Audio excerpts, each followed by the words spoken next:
예, 지금부터 선고를 시작하겠습니다. 2024 헌나 2호 감사원장 탄핵 청구인 국회 피청구인 감사원장 체제해. 이 사건은 피청구인이 직무집행에 있어 헌법이나 법률을 위반했는지 여부, 파면 결정을 선고할 것인지 여부에 관한 것입니다. 먼저 주문을 선고하고 법정 의견의 요지는 김영두 재판관께서, 재판관 이미선, 정정미, 정계선의 별개 의견의 요지는 정정미 재판관께서 설명하겠습니다. 탄핵 사건이므로 선고 시각을 확인하겠습니다. 지금 시각은 주문, 이 사건 심판 청구를 기각한다. 법정 의견의 요지를 말씀드리겠습니다. 국회는 피청구인 감사원장이 크게 4가지 사유에서 헌법 및 법률을 위반하였다는 이유로 탄핵 심판 청구를 하였습니다. 그것은 첫째로 감사원의 독립성을 훼손하였다는 것이고, 둘째, 국민권익위원장 등에 대한 감사가 표적감사라는 것입니다. 그리고 셋째로 감사원장으로서 의무를 위반한 것들이 있다는 것이고, 넷째로 국회의 자료 제출 요구를 거부한 것이 위법하다는 것입니다. 먼저 첫 번째 소추 사유인 감사원 독립성 훼손에 관련하여 피청구인에게 탄핵 사유가 인정되는지 여부를 말씀드리겠습니다.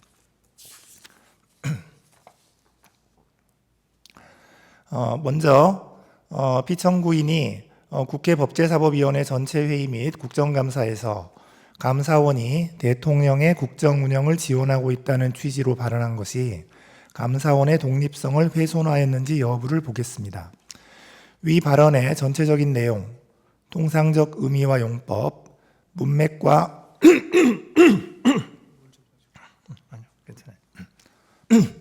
문맥과 표현의 전 취지, 표현의 경위 등을 종합하면 감사원이 대통령의 국정 운영을 지원한다는 것은 감사원의 성실한 감사를 통하여 원활한 국정 운영에 기여할 수 있다는 취지로 해석할 수 있습니다. 위 발언이 대통령과의 관계에서 독립성 및 중립성을 포기하고 감사를 편향적으로 시행한다는 의미였다고 단정하기 어렵습니다. 설령 발언 내용에 다소 부적절하게 보이는 부분이 있다고 하더라도 피청구인의 발언은 국회의원의 질문에 대한 대답 과정에서 수동적으로 이루어진 것입니다. 또한 대통령이 국가원수로서의 지위를 고려할 때 국가 전체를 이롭게 한다는 의미로 받아들여질 여지가 없지 않습니다.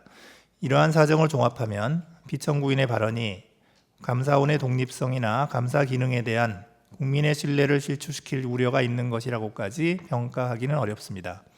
따라서 피청구인의 발언이 감사원의 직무상 독립을 규정한 감사원법 2조 1항, 국가공무원법 63조의 품위 유지 의무에 위반된다고 볼 수 없습니다. 다음으로 피청구인이 공익감사 청구 처리 규정을 개정하여 국무총리에게 공익감사 청구권을 부여한 것이 감사원의 독립성을 훼손하였는지 여부를 보겠습니다. 감사원법 23조는 선택적 회계검사 사항에 대하여 국무총리의 요구가 있는 경우 검사를 할 수 있도록 정하고 있습니다. 위 규정은 감사원의 권한 범위를 명확히 함으로써 일반인이나 민간 기업 등이 과도한 감사 부담을 지는 것을 막기 위한 것이고, 국무총리의 감사 청구권을 제한하기 위한 조항이라고 보기는 어렵습니다. 따라서 이 사건 훈령 개정을 통하여 국무총리에게 공익감사 청구권을 부여한다고 하여 감사원법 23조에 반한다고 볼 수는 없습니다. 국무총리의 감사 청구가 있어도 감사의 개시 및 범위에 관한 독자적 판단 권한은 여전히 감사원에 있습니다.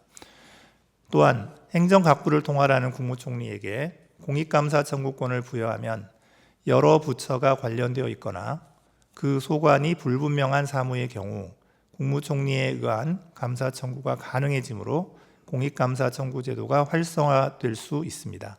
따라서 국무총리에게 공익감사 청구권을 부여하는 것이 감사원의 직무상 독립이나 정치적 중립성을 상실시키는 것이라고까지 평가할 수는 없습니다. 그러므로 이 사건 훈령 개정이 감사원법 2조 1항에 반한다고 보기 어렵습니다. 이와 같이 이 사건 훈령 개정이 헌법 및 감사원법에 의하여 부여된 감사원의 직무 범위나 권한의 실질적 변동을 초래한다고 보기 어려우므로 감사원의 직무 범위 등을 법률로 정하도록 한 헌법 100조에 반한다고도 볼 수 없습니다. 감사헌법 12조 1항 1호는 감사원의 감사 정책에 관하여 감사위원 회의의 의결을 거치도록 규정하고 있습니다. 이 사건 훈령 개정이 감사의 기본 원칙이나 대상 방식 등에 관한 감사 정책을 변경한 것이라고 보기는 어렵습니다. 따라서 피청구인이 감사위원 회의에 의결을 거치지 않고 이 사건 훈령 개정을 하였다고 하여 감사헌법 12조 1항 1호에 반한다고 볼 수는 없습니다. 국무총리에게 공익감사 청구권을 부여하는 것이 감사원의 독립성과 중립성을 훼손하여 국민 전체를 위한 공익 실현에 반하는 결과를 초래한다고 볼 수 없는 이상 피청구인이 공무원의 성실 의무를 규정한 국가공무원법 56조를 위반하였다고 볼 수도 없습니다. 마지막으로 기록상 피청구인이 이 사건 훈령 개정 과정에서 자신의 직무 권한에 속하는 사항에 관하여 그 권한을 위법 또는 부당하게 행사하였다는 사정이 확인되지도 않으므로 형법 123조를 위반하였다고 볼 수도 없습니다. 다음으로 피청구인이 국무총리에게 감사 청구권을 부여하는 내용의 감사원법 개정을 업무 계획으로 추진하여 감사원의 독립성을 훼손하였다는 소추 사유에 관하여 보겠습니다. 기록에 의하면 피청구인이 감사원장에 취임한 이후 수립된 2022년, 2023년 업무 계획에는 위와 같은 내용이 포함되어 있지 아니합니다. 따라서 이 부분 소추 사유는 인정되지 않습니다. 다음으로 정의용 전 국가안보실장 등에 대한 수사 요청이 감사원의 독립성을 훼손하였는지 여부에 관하여 보겠습니다. 기록에 의하면 감사원은 사드 배치 지연 의혹에 대한 감사 과정에서 정의용 등 4인에게 각 직권남용 혐의 등의 혐의가 인정된다고 보아 수사 요청을 한 사실이 인정됩니다. 감사원법에 따르면 감사원은 감사 결과 범죄 혐의가 인정될 때에는 이를 수사기관에 고발하여야 하고 위 수사 요청에 따라 현재 일부 혐의자에 대하여는 압수수색 영장이 발부되어 수사가 진행 중입니다. 그렇다면 위 수사 요청이 정치적 중립성을 상실한 것으로서 감사헌법 2조 1항 및 국가공무원법 56조에 반한다고 볼 수 없습니다. 청구인은 탄핵심판 청구 이후 사드 배치 지연 의혹에 대한 감사가 공익감사 처리 규정 등을 위반하였다는 취지의 주장을 추가하였습니다. 그러나 이는 탄핵소추 의결서에 적시되지 않은 사유이므로 위 주장에 대해서는 판단할 수 없습니다. 두 번째 소추 사유인 권익위원장 등에 대한 감사와 관련하여 피청구인에게 탄핵 사유가 인정되는지 여부를 말씀드리겠습니다. 먼저 그 감사 목적이 위법하여 법률 위반이 되는지 여부에 관하여 보겠습니다. 권익위원회는 법률에 따라 설치된 행정기관으로서 감사원의 직무감찰 대상에 포함됩니다. 권익위원회의 인사관리나 행정관리에 관한 사항은 물론 권익위원장을 포함한 소속 공무원의 위법 부당행위를 바로잡기 위한 대인감찰도 모두 감사원의 직무감찰 사항에 해당합니다. 따라서 이 사건 복무감사가 감사원의 권한 범위를 넘어선 것이라고 보기는 어렵습니다. 또한 이 사건 복무감사는 다수의 제보를 근거로 실시한 특정 사안 감사로 기관 정기감사와 목적 및 대상 등이 달라 두 감사가 시기적으로 근접하여 실시되었다고 하여 감사 목적에 반한다고 볼 수 없습니다. 권익위원장 개인에 대한 대인 감찰뿐 아니라 권익위원회의 행정사무에 관한 감찰도 포함되어 있어서 권익위원장의 사퇴를 압박하기 위한 감사였다고 단정하기도 어렵습니다. 따라서 감사원법 2조 1항이나 국가공무원법 56조에 반한다고 보기 어렵습니다. 이어서 피청구인이 감사위원회의의 의결과 예고 통지 없이 이 사건 복무감사를 개시한 것이 위법한지 여부를 보겠습니다. 이 사건 복무감사는 감사원 특별조사국이 2022년 연간 업무 계획에서 정한 공직기강 확립, 공직감찰이라는 감사 운영 기본 방향에 따라 실시한 개별 감사입니다. 감사원 특별조사국에서 수행하는 대인 감찰은 감사 제보 등을 받아 상시적으로 이루어지므로 업무 계획에 구체적 감찰 사항을 특정하기 어렵고 대상 기관이 특정될 경우 감사의 밀행성도 유지하기 어렵습니다.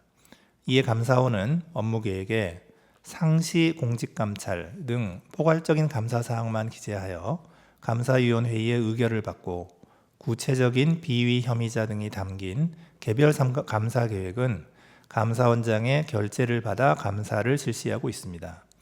따라서 감사위원 회의의 의결 없이 이 사건 복무감사를 개시한 것이 감사원법 2조 1항이나 국가공무원법 56조를 위반한 것이라고 보기 어렵습니다. 한편 청구인은 피청구인이 이 사건 복무감사 전에 예고 통지를 하지 아니하여 사무처리 규칙을 위반하였다고 주장합니다. 그러나 사무처리 규칙 위반만으로는 탄핵소추 사유를 인정하기가 어렵습니다.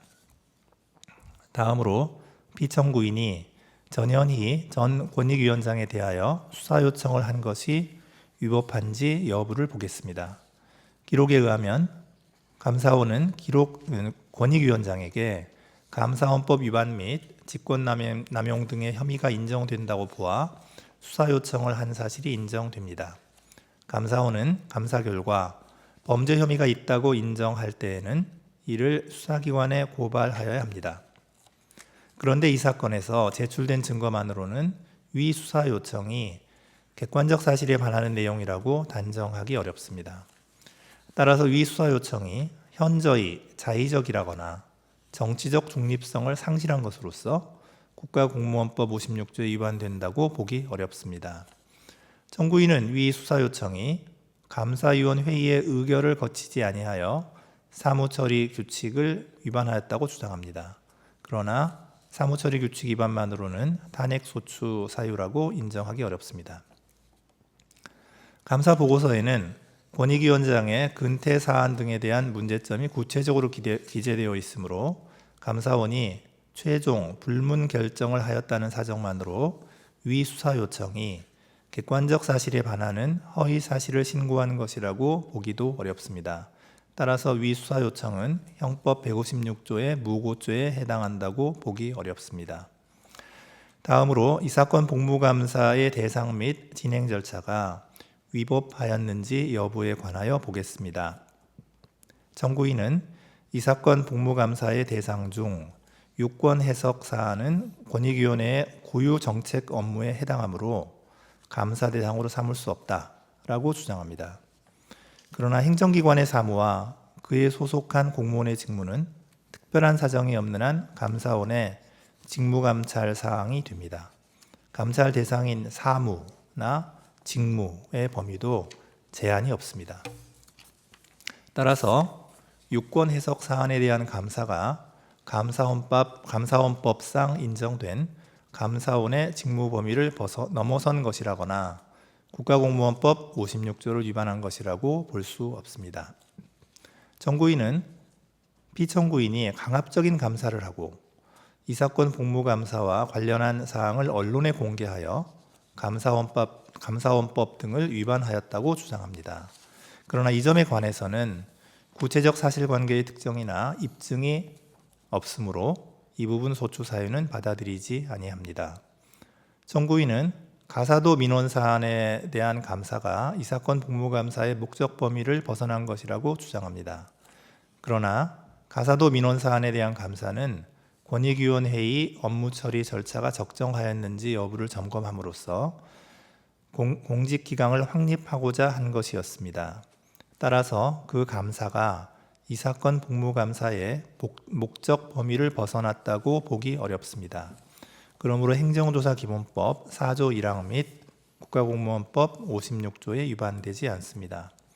다음으로 이 사건 복무감사에 관한 감사보고서를 시행하는 과정에서 피청구인이 전산부서로 하여금 주심위원회 열람이 없이 감사보고서의 시행이 가능하도록 전자문서 시스템을 변경하게 한 행위가 위법한지 여부에 관하여 보겠습니다. 감사원 훈령인 감사 사무 등 처리에 관한 규정에 따르면 감사위원 회의에서 감사 결과 처리안을 변경하여 시행하도록 의결된 때에는 주심위원회 열람을 받아 감사 결과를 시행하도록 되어 있습니다. 위 규정은 주심위원에게 실질적인 열람 결재 권한을 부여한 것으로 감사원장이나 다른 감사위원이 주심위원회 열람 결재를 대체할 수 있다고 보기 어렵습니다. 설령 주심위원회 협조를 기대하기 어려운 예외적 상황이 발생하였다고 하더라도 적법한 절차에 따라 관련 제도와 규정의 정비를 통해 문제를 해결하였어야 합니다. 그런데 피청구인은 오로지 감사 보고서를 즉시 시행시킬 목적으로 유효하게 시행 중이던 훈령 규정의 효력을 일시 정지시키는 내용의 방침을 전달하였으므로 감사원 훈령의 재정이나 개정 절차를 준수하였다고 보기 어렵습니다. 이는 피청구인이 법령상 허용된 권한 범위를 벗어나 주심위원회 열람 권한을 침해한 것이므로 국가공무원법 56조에 위반됩니다.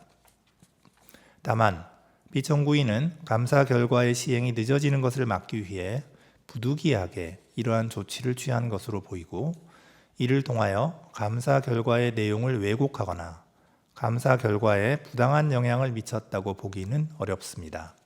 그렇다면 위법 부당의 정도가 직권남용에 이른 경우라고 단정하기 어렵고 피청구인에게 직권남용의 고의가 있었다는 점이 합리적 의심의 여지 없이 증명되었다고 볼 수 없습니다. 따라서 형법 123조의 직권남용죄에 해당한다고 보기 어렵습니다. 한편 피청구인은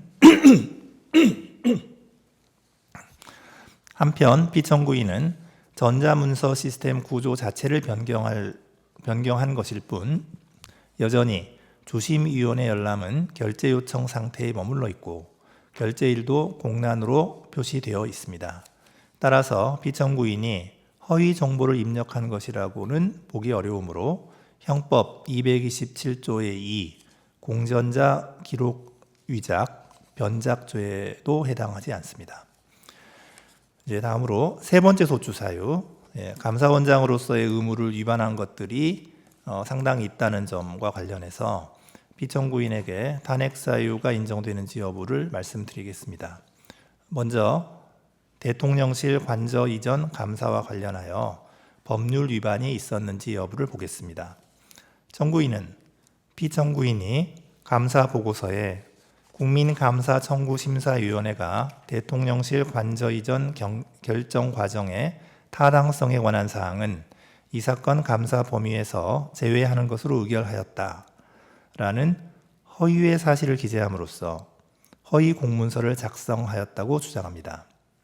그러나 감사 청구서 등의 기재 내용, 국민감사청구심사위원회의 심사 내용, 관련 법령이 정한 국민감사 청구의 대상 및 감사원의 직무감찰 범위 등을 종합적으로 고려하면 참여연대의 감사 청구 사항 중 대통령실 관저 이전 의사결정 과정의 직권남용 등 부패 행위 및 불법 여부에 관하여 실시하기로 한 감사의 내용은 대통령실 관저 이전 결정 과정에서 관련 법령이 정한 절차를 준수하지 아니한 법령 위반 행위가 있었는지 여부라고 보는 것이 타당합니다.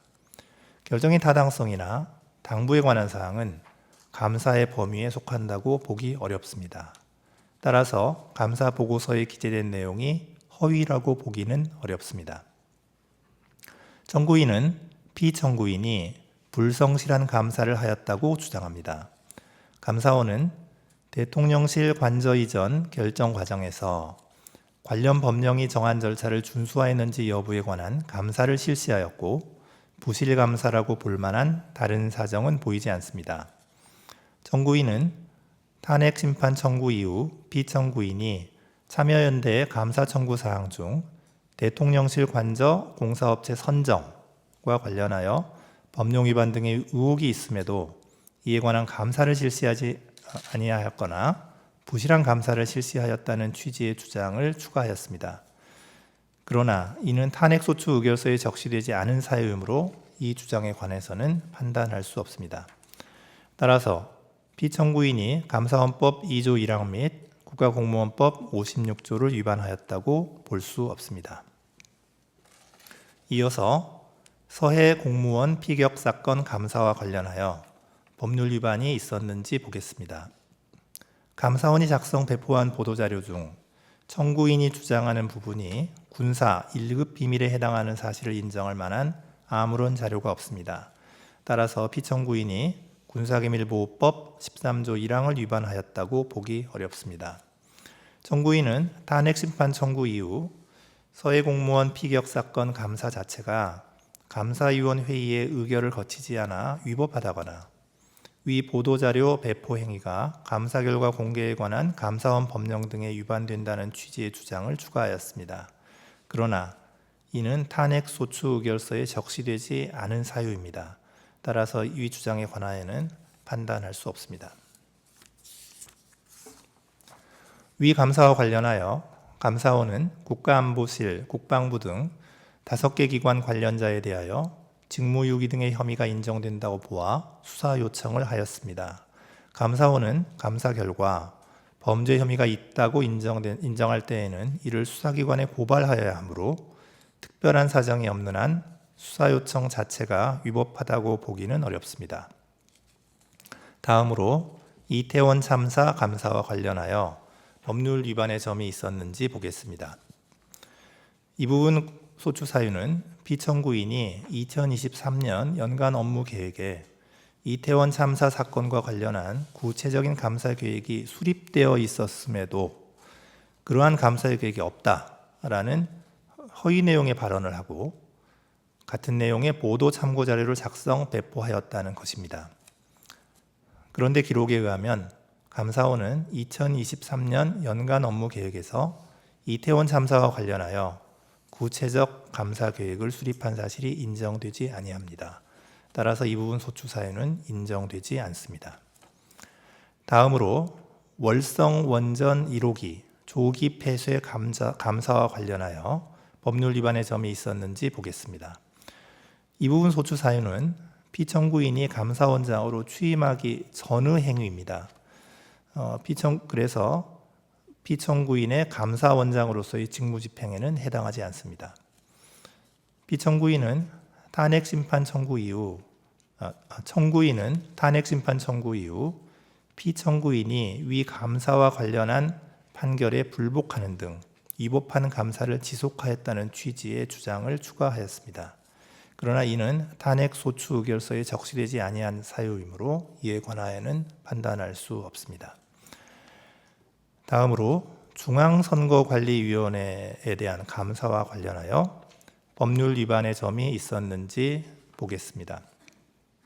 중앙선거관리위원회에 대한 감사는 합의제 기관인 감사위원회의의 의결에 따라 실시된 것이므로 특별한 사정이 없는 한 피청구인이 감사원장의 지위에서 행한 행위라고 보기 어렵습니다. 따라서 이 부분 소추 사유를 피청구인이 감사위원회의의 구성원으로서 한 위 감사 실시에 관한 의결을 문제 삼는 것으로 보더라도 기록상 피청구인이 감사위원에게 부여된 권한을 그 취지에 명백하게 어긋나게 행사하였음을 인정할 자료를 찾아볼 수 없습니다. 따라서 이 부분 소추 사유는 인정되지 않습니다. 네 번째 소추 사유인 피청구인이 국회 법제사법위원회의 서류 제출 요구에 응하지 않고 현장 검증 당시 기록의 열람을 거부한 행위가 위법한지 여부에 관하여 보겠습니다. 먼저 법제사법위원회의 서류 제출 요구에 관하여 보겠습니다. 법제사법위원회의 2024년 9월 25일자 의결에 따라 이루어진 서류 등의 제출 요구는 제출 요구일 하루 전인 2024년 10월 6일 감사원에 송달되었습니다. 정청래 위원 등의 2024년 9월 24일자 서류 제출 요구 목록은 제출 요구일 2일 내지 5일 전인 2024년 9월 25일 감사원에 송달되었습니다. 위원회 제적위원 3분의 1 이상의 요구로 이루어진 전현희, 이성윤 위원의 2024년 9월 30일자 서류 제출 요구 목록은 제출 요구일 2일 내지 3일 전인 2024년 9월 30일 감사원에 송달되었습니다. 따라서 위 서류 제출 요구들은 서류 제출 요구가 늦어도 제출 요구일 7일 전에 송달되어야 한다라는 국회에서의 증언 감정 등에 관한 법률이 정한 절차를 준수하였다고 보기 어렵습니다. 그렇다면 적법한 절차에 따라 서류 제출 요구가 있었다고 보기 어려우므로 피청구인의 서류 제출 거부 행위는 국회 증언 감정법에 위반된다고 볼 수 없습니다. 다음으로 현장 검증에 관하여 보겠습니다. 이 사건 현장 검증 실시 통보서는 국회 증언 감정법이 정한 절차를 준수하여 송달되었습니다. 피청구인은 현장 검증 실시 중에 회의록 열람을 거부하였고 국회 증언 감정법상 검증을 거절할 수 있는 사유에 관한 소명도 이루어지지 않았습니다. 따라서 이러한 열람 거부 행위는 국회 증언 감정법 10조 4항 및 4조 1항에 위반됩니다. 다만 감사원은 감사원의 직무상 독립성을 저해할 우려가 있어서 감사위원회의 회의록을 제출할 수가 없다라는 취지의 답변서를 제출하였습니다. 이에 비추어 보면 감사원장인 피청구인이 구체적으로 직무를 수행해야 할 자기 의무가 있는데도 이를 저버린다고 인식하고 의무를 이행하지 않은 것으로까지 보기는 어렵습니다. 따라서 위 열람 거부 행위 등이 형법 122조 직무유기죄에 해당한다고는 볼 수 없습니다. 피청구인이 감사원장으로서의 권한을 남용하여 감사원 소속 공무원으로 하여금 국회에 서류 제출 요구 등을 거부하도록 지시하였다는 점은 이를 입증할 만한 자료가 없습니다. 따라서 형법 123조에 직권남용죄가 성립한다고 보기 어렵습니다. 마지막으로 앞서 인정된 법률 위반 사항들이 피청구인을 파면할 정도로 중대한 법 위반에 해당하는지 여부에 관하여 종합적으로 살펴보겠습니다. 감사원장의 파면을 요청할 정도로 중대한 법 위반인지 여부는 법 위반 행위가 헌법 질서에 미치는 부정적 해악과 감사 기능의 독립적 수행을 위하여 신분이 보장되는 감사원장의 헌법상 지위 등을 함께 고려하여 판단하여야 합니다. 피청구인은 감사원의 전자문서 시스템을 변경하여 주심위원회 열람 없이 감사보고서를 시행할 수 있도록 함으로써 국가공무원법 56조를 위반하였습니다. 다만 이는 감사 결과의 원활한 시행을 위한 것으로 볼 여지가 있고 피청구인에게 특별히 감사 결과에 관여하거나 부당한 영향을 미치기 위한 의도가 있었다고 보기는 어렵습니다. 또한 피청구인은 국회위원회 현장 검증 당시 감사위원 회의의 회의록에 대한 열람을 거부함으로써 국회 증언 감정법을 위반하였습니다. 그러나 감사위원회의 운영 등에 관한 규칙에 의하면 감사위원 회의의 회의는 공개하지 않도록 정하고 있고 이는 감사원의 직무상 독립성과 정치적 중립성을 확보하기 위한 것으로 보입니다. 또한 피청구인은 현장 검증 당시 감사 보고서 등을 공개하고 감사위원 회의에 참여하였던 감사위원들을 증인으로 참석하도록 하였습니다. 이러한 점을 고려하면 피청구인이 법질서를 무시하거나 이에 역행하고자 하는 적극적인 의도로 법률을 위반하였다고 보기는 어렵습니다. 그렇다면 피청구인의 법 위반이 헌법 질서에 미치는 부정적 영향이나 해악의 정도가 중대하여 피청구인에게 간접적으로 부여된 국민의 신임을 박탈하여야 할 정도에까지 이르렀다고 단정하기 어렵습니다. 따라서 피청구인의 파면을 정당화하는 사유가 존재한다고 볼 수 없습니다. 이상입니다. 재판관 이미선, 재판관 정정미, 재판관 정계선의 별개 의견의 요지를 말씀드리겠습니다. 이 사건 심판 청구가 기각되어야 한다는 결론에 있어서는 법정 의견에 동의하나 피청구인이 전자문서 시스템을 변경한 행위, 국회위원회의 현장 검증 시 회의록 열람을 거부한 행위에 더하여 이 사건 훈령 개정으로 국무총리에게 감사 청구권을 부여한 행위 역시 감사원의 독립성과 중립성을 훼손하는 것으로서 헌법 및 감사원법 등에 위반된다고 봅니다. 먼저 이 사건 훈령 개정이 감사원법 2조 1항 및 23조를 위반하였다는 점에 대해서 보겠습니다. 감사원은 사정 기능을 담당하는 권력기관으로서 직무상 독립성과 정치적 중립성을 중요한 요소로 합니다. 감사원이 감사 과정에서 정치적 편향성을 가질 경우 표적 감사 내지 면죄부 감사가 될 수 있어 감사 기능의 본래 목적을 충족하지 못하기 때문입니다. 감사원의 독립성은 감사원의 전신인 심계원 설립 당시부터 보장되어 왔습니다. 헌법 및 감사원법은 감사원의 직무상 독립성과 중립성을 보장하기 위하여 감사원장 및 감사위원의 임기 보장, 신분 보장, 겸직 및 정치운동의 금지 등을 규정하고 있습니다. 다만 감사원은 직제상 대통령 소속 하에 있고 대통령은 감사원장 및 감사위원에 대한 임명권 등 감사원의 인적 구성에 관한 권한을 가지고 있어 감사원의 독립성과 중립성에 한계로 작용하고 있습니다. 그럼에도 피청구인은 이 사건 훈령 개정을 통해 대통령을 보좌하는 국무총리에게 공익감사 청구권을 부여하였는 바 이는 감사원이 지니는 위와 같은 독립성의 한계를 더욱 가중시킬 우려가 있습니다. 국무총리는 대통령을 보좌하는 행정부의 2인자로서 국정 전반에 관하여 대통령의 명을 받아 포괄적이고 종합적으로 행정 각부를 통할할 권한을 가지고 있습니다. 따라서 국무총리는 행정각부의 장과 달리 행정 전반에 걸친 포괄적인 감사 청구가 가능합니다. 공익감사 청구 처리 규정에 의하면 감사원이 감사 개시 여부를 독자적으로 판단하여 결정하도록 하고 있으나 위와 같은 국무총리의 지위와 영향력을 고려하면 사실상 국무총리의 감사 청구가 있음에도 감사원이 감사 개시를 하지 않을 가능성은 기대하기 어렵습니다.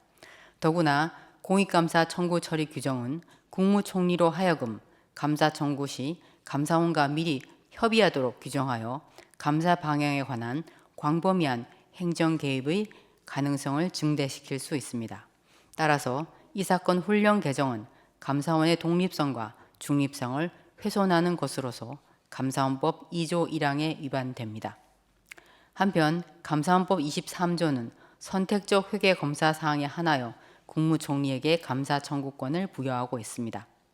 국무총리의 앞서 본 지위와 영향력, 헌법과 법률이 감사원의 독립성과 중립성을 보장하고 있는 취지 등을 고려할 때 감사원법 23조에 규정된 국무총리의 감사 청구권은 위 조항에 규정된 선택적 회계 검사 사항에 한하여만 제한적으로 인정된다고 해석함이 타당합니다.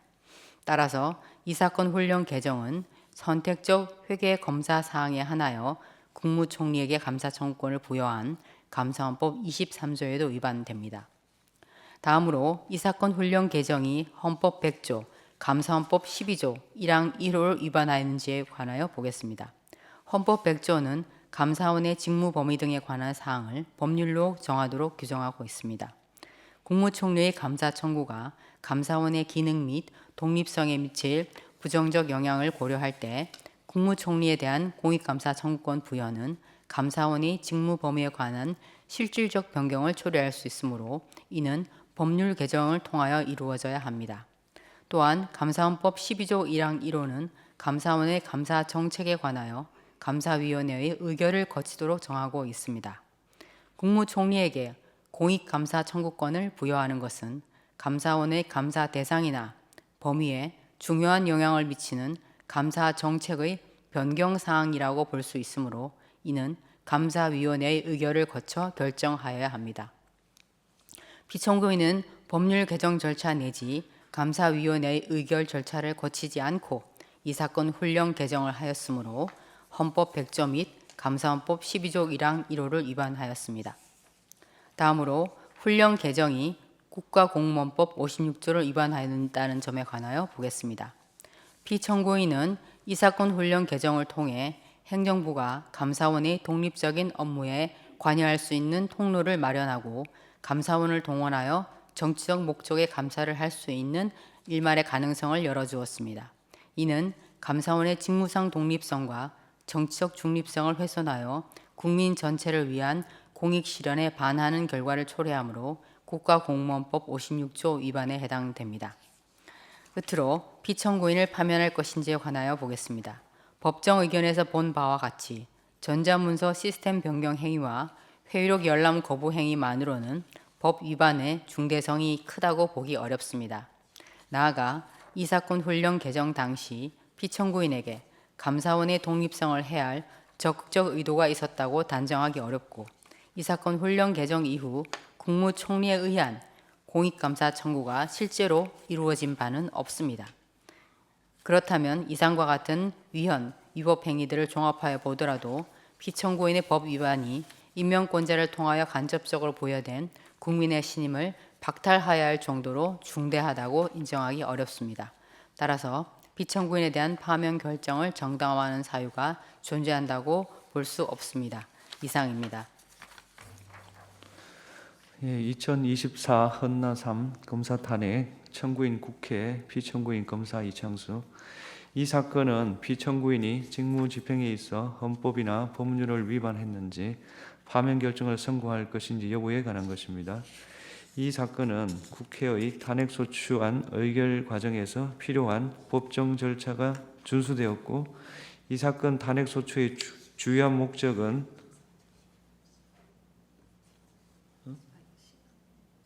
했어요. 줌을 먼저 낭독했어요. 주요한 목적은 헌법을 수호하기 위한 것으로서 부수적으로 정치적 동기가 내포되었다 하더라도 탄핵소추권이 남용되었다고 단정할 수 없습니다. 또한 이 사건 소추 의결서는 심판 대상을 확정할 수 있을 정도의 사실관계가 구체적으로 기재되어 있습니다. 탄핵소추 사유가 특정되지 않았다고 볼 수 없습니다. 피청구인이 도이치모터스 사건에서 김건희에 대한 수사 과정과 관련하여 헌법과 법률을 위반했는지 여부에 관하여 보겠습니다. 피청구인은 서울중앙지방검찰청 검사장으로 도이치모터스 사건을 담당하는 수사팀을 지휘 감독하였습니다. 수사팀은 비공개로 김건희를 조사하고 불기소 처분을 하였는데 그 과정에서 수사심의위원회의 심의를 거치지 않았습니다. 검사와 사법경찰 간의 상호협력과 일반적 수사 준칙에 관한 규정, 인권보호 수사 규칙 등에 따르면 수사관서에 출석하여 조사받는 것이 현재의 곤란한 사정이 있으면 다른 장소에서의 조사를 고려할 수 있습니다. 현직 대통령의 배우자를 소환하여 조사하는 데 따르는 경호상 어려움, 유사한 전례에 비추어 볼 때 대통령 경호처 부속 청사에서 피의자 조사를 한 것이 부당하게 편의를 제공하여 수사에 관한 재량을 남용한 것이라고 단정할 수 없습니다. 수사심의위원회를 통한 의견 청취는 임의적 절차로 소집 요청은 지방검찰청 검사장의 소집 여부는 검찰총장의 재량사항입니다. 불기소 처분 당시 검찰총장의 수사권이 배제되어 있어 피청구인은 수사의 공정성에 대한 다른 논란을 일으킬 여지가 있으므로 소집 요청을 하지 않았다고 주장하는 바 피청구인이 소집 요청을 하지 않은 것이 재량을 남용했다고 할 수 없습니다. 도이치모터스 사건의 수사 과정, 주범, 공범에 대한 형사재판에서 김건희 명의의 정권 계좌들이 주범들의 시세 조정 범행에 활용된 사실은 확인되었습니다. 따라서 김건희에게 공동 가공의 의사가 있었는지 정범이 시세 조종 행위를 한다는 사실을 인식하였는지 여부를 확인하기 위해 김건희의 문자나 메신저 내용, PC 기록 등을 확보할 필요가 있었음에도 불구하고 피청구인이 위와 같은 증거를 수집하기 위해 적절히 수사를 지휘 감독하였는지 다소 의문이 있습니다. 다만 피청구인은 수사가 시작된 뒤 4년이 지나고 시세 조정 사실이 일어난 지 상당한 기간이 지난 뒤 수사에 관여하게 돼 추가 수사를 하여도 별다른 증거를 수집할 가능성이 없다고 판단하였을 수 있고, 이 사건 심판에서 청구인의 기록 인정등본 송부 촉탁 신청에 대해 서울고등검찰청에서 송부 불가 회신을 하여 추가 수사 필요성 여부를 판단할 수 있는 자료가 충분하지 않습니다. 피청구인이 수사를 지휘함에 재량을 남용하였다고 단정하기 어렵습니다. 피청구인이 불기소 처분 뒤 기자회견, 백브리핑에서의 발언, 보도 참고 자료 배포, 국정감사 중 발언과 관련하여 헌법과 법률을 위반하였는지 여부를 보겠습니다. 피청구인은 기자회견, 백브리핑에 참석하지 않았고 당시 배포된 보도 참고 자료에는 이 사건 소추 의결서에서 지적하는 허위 사실이 기재되어 있지 않습니다. 피청구인은 국정감사에서 정청래 위원장이 도이치모터스 사건으로 피압수자를 김건희로 하는 압수수색 영장 청구는 안 한 것이 아니냐 취지로 질문하자 그렇다 취지로 답하였습니다. 피청구인이 이 사건 소추 의결서에 지적한 허위 사실, 영장 청구를 하였으나 기각되었다는 답변을 했다고 볼 수 없습니다. 피청구인이 당시 이 사건 수사팀이 코바나 컨텐츠 협찬 뇌물수수 의혹 사건, 도이치모터스 사건을 같이 수사했다고 발언한 것은 수사팀이 2020년 11월 5일 코바나 사건을 배당받았고 도이치모터스 사건은 코바나 사건에 관한 김건희의 휴대전화, PC 등을 대상으로 한 영장 청구 직후인 2020년 11월 25일 수사팀으로 재배당되었으므로 허위사실이라고 단정하기 어렵습니다. 다만 피청구인의 발언으로 인해 법원이 도이치모터스 사건과 관련하여 김건희에 대한 압수수색 영장을 기각했기 때문에 수사팀이 김건희 휴대전화나 PC 등을 압수하여 수사할 수 없었다고 오해할 여지가 있었습니다. 그러나 다른 주범 등의 경우에는 도이치모터스 사건과 코바나 사건을 동시에 적시하여 영장을 청구한 사례가 있기 때문에 피청구인이 김건희에 대해 도이치모터스 사건과 코바나 사건을 동시에 적시하여 영장을 청구한 경우가 없다는 점을 알면서 다른 피의자 사례를 언급한 것이라고 단정하기 어렵습니다. 피청구인은 유상범 위원의 전주 중에 압수수색 영장을 청구하여 계좌 추적을 한 사람이 있느냐는 질문에 없다고 답변하였는데, 피청구인은 이 승건에 대한 압수수색 사례의 경우 단순한 전주가 아니라 시세 조종 주범으로 의심되어 압수수색을 한 것이어서 위와 같이 답변한 것이라고 주장하고 피청구인이 허위의 진술을 한 것이라고 단정하기 어렵습니다. 피청구인은 국정감사 중 김건희가 옆에 있었는지 확실하지 않았다는 이정필의 법정 진술을 그 자리에 있었는지 기억이 잘 안 난다라고 말한 것으로 표현하였습니다. 다만 피청구인이 그 차이를 인식하고도 의도적으로 이정필의 법정 진술을 김건희에게 유리하게 변경하여 진술한 것이라고 보이지는 않습니다. 이러한 사정을 종합하면 피청구인의 국정감사에서의 답변이 법령을 위반한 것이라고 볼 수 없습니다. 피청구인이 검사 김민구를 도이치모터스 사건 수사에 참여한 것에 관하여 보겠습니다. 직무대리 명령의 요건이나 절차상 어떠한 위법이 있었는지 구체적 증명이 없으므로 피청구인이 검사 김민구의 수사 참여와 관련하여 헌법이나 법률을 위배했다고 인정되지 않습니다. 그렇다면 김건희의 도이치모터스 사건의 수사 과정, 김건희에 대한 불기소 처분 뒤 기자회견, 국정감사장에서 발언, 보도 참고 자료 제공, 검사 김민구의 도이치모터스 수사 주가 조작 사건 수사 참여와 관련하여 피청구인이 직무집행에 있어서 헌법이나 법률을 위배한 때에 해당하지 아니하므로 이 사건 심판 청구는 이유 없습니다.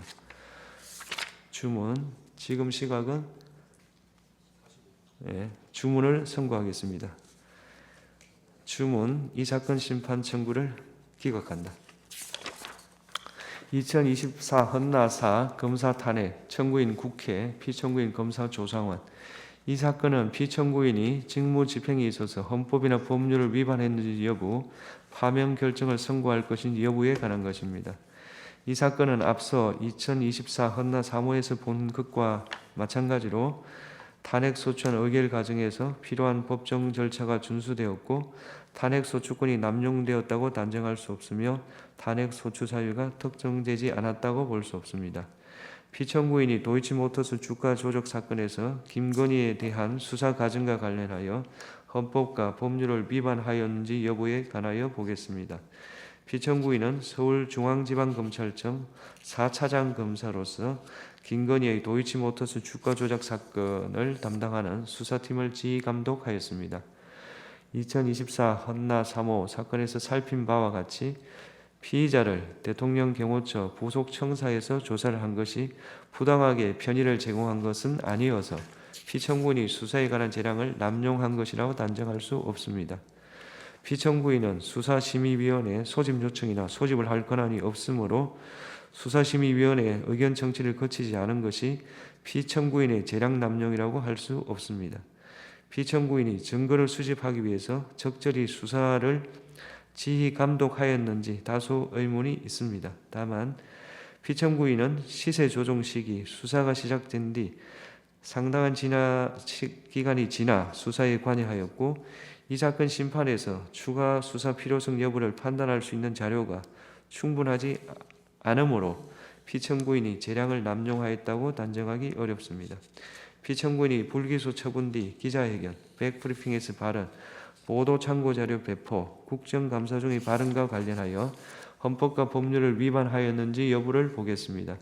2024년 10월 17일 기자회견, 백브리핑에서 이 사건 소추 의결서에 지적하는 발언을 한 것은 피청구인이 아니며 당시 배포된 보도 참고 자료에는 이 사건 소추 의결서에서 지적하는 허위 사실이 기재되어 있지 않습니다. 2024년 10월 18일 국정감사에서 발언은 이창수가 하였고 피청구인은 발언하지 않았습니다. 피청구인이 기자회견, 백브리핑, 국정감사 중 허위 사실을 말하였다는 소추 사유는 인정되지 않습니다. 따라서 김건희의 도이치모터스 사건의 수사 과정, 김건희에 대한 불기소 처분 뒤 기자회견, 국정감사장에서 발언, 보도 참고자료 제공 관련해서 피청구인이 직무집행에 있어서 헌법이나 법률을 위반한 때에 해당한다고 인정되지 않으므로 이 사건 심판 청구는 이유 없습니다. 선고 시각은 주문을 선고하겠습니다. 이 사건 심판 청구를 기각한다. 2024 헌나 5호 검사 탄핵 청구인 국회 피청구인 검사 최재훈 이 사건은 직무 집행에 있어서 헌법이나 법률을 위반했는지 파면 결정을 선고할 것인지 여부에 관한 것입니다. 이 사건은 앞서 2024 헌나 3호에서 본 바와 같이 탄핵소추안 의결 과정에서 필요한 법정 절차가 준수되었고 탄핵소추권이 남용되었다고 단정할 수 없으며 탄핵소추 사유가 특정되지 않았다고 볼 수 없습니다. 피청구인이 도이치모터스 주가 조작 사건에서 김건희에 대한 수사 과정과 관련하여 헌법과 법률을 위반하였는지 여부에 관하여 보겠습니다. 피청구인은 도이치모터스 사건의 수사팀 부장검사로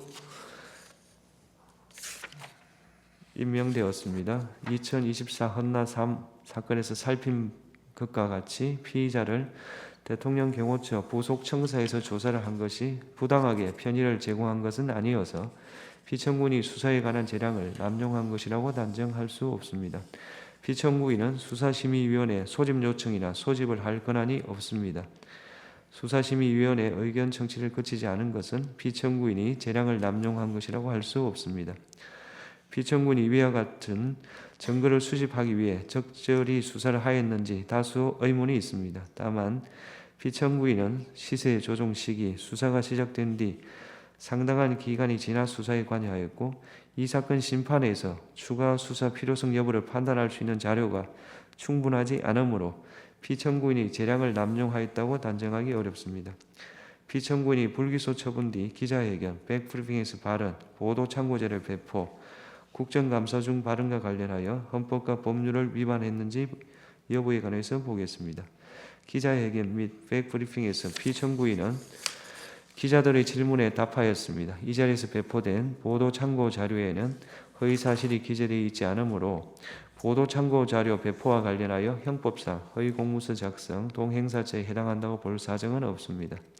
피청구인은 도이치모터스 사건에서 김건희의 휴대전화 등에 대한 영장 청구를 하였으나 기각되었다고 발언하였는데 이 영장은 코바나 사건에 관한 것입니다.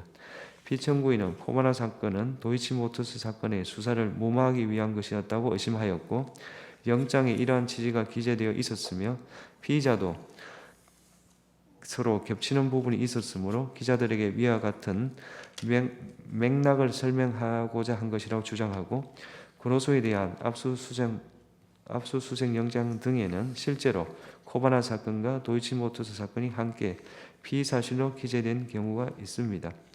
피청구인은 장시간에 걸쳐 질의응답을 하는 과정에서 도이치모터스 사건과 코바나 사건을 연관지어 설명하다가 다소 모호하여 혼동을 초래하는 발언을 하였을 가능성이 있습니다. 영장 청구가 모두 피청구인이 수사팀으로 발령받기 전 일어난 것으로 피청구인이 실제 사실과 다른 부분이 있다는 것을 명확하게 인식하면서 발언하였다고 단정하기는 어렵습니다. 피청구인이 도이치모터스 사건과 코바나 사건을 동시에 수사하였다고 발언한 것은 수사팀이 두 사건을 모두 담당하였다는 점, 도이치모터스 사건의 고발 시기 등에 비추어 허위라고 보기 어렵습니다. 피청구인은 단순한 계좌주에 대해서는 압수수색영장을 집행한 사례가 없다고 말하였습니다. 피청구인은 도이치모터스 사건 혐의로 압수수색영장이 청구된 이 증거는 공동정범이라고 의심되었던 인물이어서 단순한 계좌주가 아니라고 해명하고 이와 달리 부실 수사를 숨기기 위하여 허위 답변을 하고자 한 것이라고 단정하기는 어렵습니다. 피청구인은 이정필이 법정에서 진술한 것을 과장하였습니다.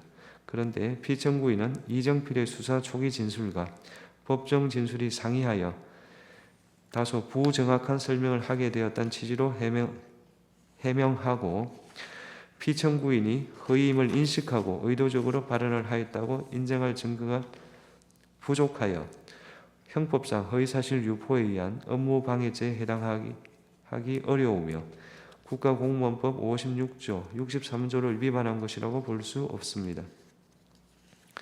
한편 소추 사유 중 피청구인은 국정감사에 출석하지 않았습니다. 국정감사 중 허위사실을 말하였다는 소추 사유는 인정되지 않습니다. 따라서 김건희의 도이치모터스 사건의 수사 과정, 김건희에 대한 불기소 처분 뒤 기자회견, 국정감사장에서 발언, 보도참고 자료 제공과 관련하여 피청구인이 직무 집행에 있어서 헌법이나 법률을 위반한 때에 해당한다고 인정되지 않으므로 이 사건 심판 청구는 이유 없습니다. 선고 시각이 주문을 선고하겠습니다. 이 사건 심판 청구를 기각한다. 이상 선고를 마치겠습니다.